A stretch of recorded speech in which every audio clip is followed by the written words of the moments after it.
بڑی شان ہے اس ذات کی جس کے ہاتھ میں ساری بادشاہی ہے اور وہ ہر چیز پر پوری طرح قادر ہے، جس نے موت اور زندگی اس لیے پیدا کی تاکہ وہ تمہیں آزمائے کہ تم میں سے کون عمل میں زیادہ بہتر ہے، اور وہی ہے جو مکمل اقتدار کا مالک، بہت بخشنے والا ہے، جس نے 7 آسمان اوپر تلے پیدا کیے۔ تم خدائے رحمان کی تخلیق میں کوئی فرق نہیں پاؤ گے۔ اب پھر سے نظر دوڑا کر دیکھو، کیا تمہیں کوئی رخنہ نظر آتا ہے؟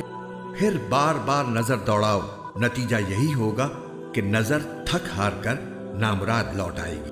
اور ہم نے قریب والے آسمان کو روشن چراغوں سے سجا رکھا ہے اور ان کو شیطانوں پر پتھر برسانے کا ذریعہ بھی بنایا ہے، اور ان کے لیے دہکتی آگ کا عذاب تیار کر رکھا ہے۔